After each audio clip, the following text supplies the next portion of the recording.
Hey there, blade fans. This old sword here, back with you. And I've got a new one in today. Just arrived yesterday, actually. From White Mountain Knives again. And shout out to Justin. I buy these. I don't get them for free, but shout out to Justin nonetheless for fast delivery and great prices. So, I ordered this knife figuring it would be really one more budget $55 knife. Maybe it was 60, I don't know. I think the discount brought it down a little bit. And I was quite surprised at what showed up out of the box. This is an amazing knife for the money. The action is superb. The feel, the ergos, the blade shape, everything is really, really cool. So it's rare I get excited about a budget knife. Usually, there are good things, but not great things always. This is a great budget EDC, and I hope to show you why. I feel so, anyway. So let's begin by just checking out this action. Just superb. Pretty much out of the box, drop shutting.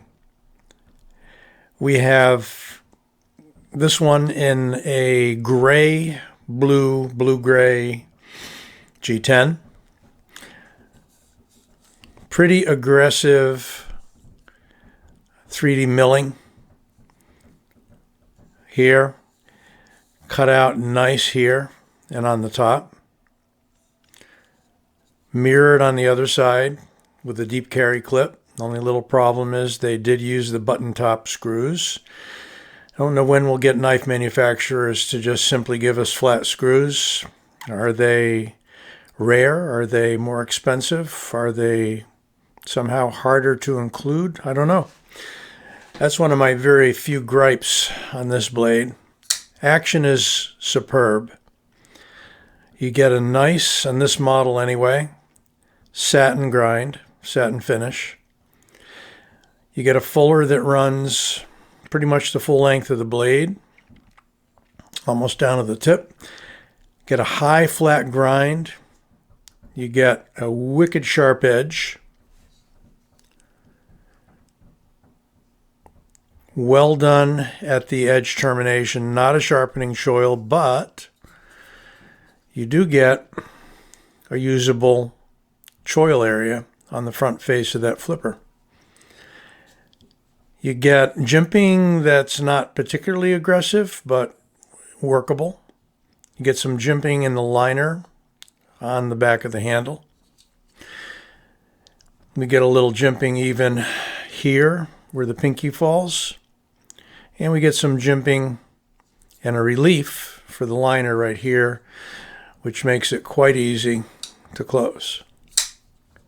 Again, the action for this level of knife at this price, you'd have to call it superb. Definitely fidget friendly. It is, however, not a light knife, and I haven't weighed it yet, and I haven't even looked at the specs yet. So we're going to do our own specs today on this one. First of all, there's weight relieving on both sides. Nice big holes on both liners. We have fairly thick liners. Let's see if we can get you a weight. And bingo. As expected, heavy. 5.5 ounces, 5.525. A lot of fives in there, play that number. 5.5 ounces. So by no means a light one. By no means crazy heavy. What accounts for that weight, I believe, is this massive blade with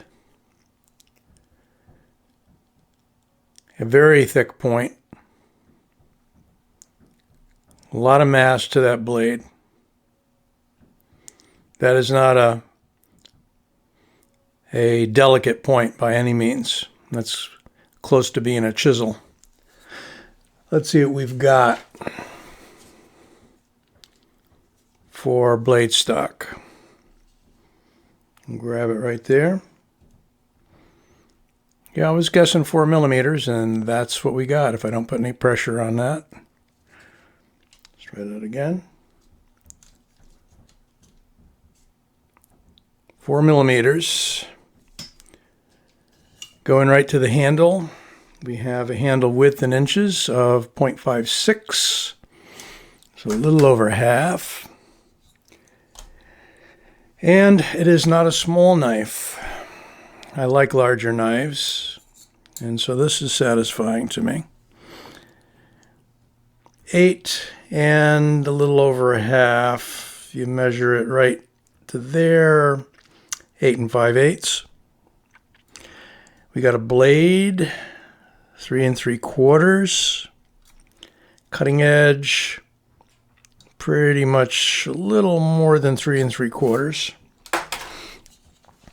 So not a small guy, but feels great in the hand. Got a single cutout for the finger. The rest get to do what they like, no matter what your hand size is. For me, the size of the knife is quite nice. About an inch hanging out at the end. So you can choke up and use it. You can hold it in a hammer grip.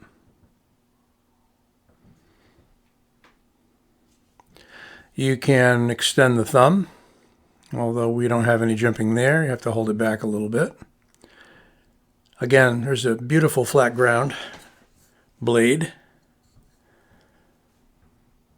Let's take another look. We've got a lanyard hole with a solid back spacer, about 1/3 the length, open construction otherwise. Again, deep carry pocket clip, pretty much, and follows the contour of the handle. And it is a contoured handle, recessed in here, and a very good grip on the G10 with these milled in grooves. Doesn't matter which direction you go, you get the same drag. I'm not sliding my thumb along there at all. Got the pivot with the Bestech logo. Side of the blade branded with Bestech. And the steel, yes, the steel is K110. That's Bohler's version of D2, basically. Supposed to be a little better D2, maybe a little harder, a little tougher. Again, check out Blade Steel Compositions app, and you will get the whole lowdown on the K110. But when you see K110, basically assume that it is D2. Let's look at some comparisons here. Griptilian. Smaller knife for sure. We've got about what appears to be close to an inch shorter. Well, I don't have it all the way up. Maybe 3/4 of an inch longer blade. Handle close to the same, just different shape.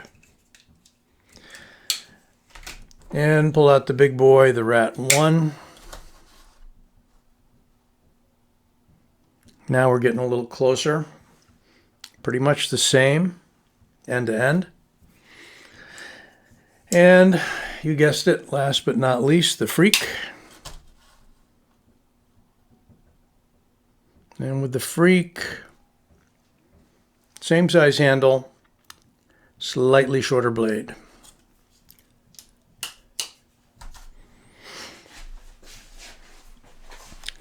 So this is a knife again with beautiful action on it. Thicker, heavier blade. Lockup is drum tight. No blade play, no lock rock. Good size handle to hang on to. I see this as a great everyday working knife, EDC, what have you. It does run on bearings, as you might suspect, because of the smoothness of that action.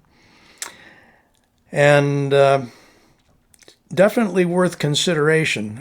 Again, I was pleasantly surprised. It checks a lot of boxes for me. Thought it would be just a little less. I mean, I've gotten knives in like the Kendo and so forth that are nice knives, but this is robust for about the same price point. So kudos to Bestech. Great job. And hope you like this. Please leave a like. Don't forget to subscribe. And we'll catch you all soon.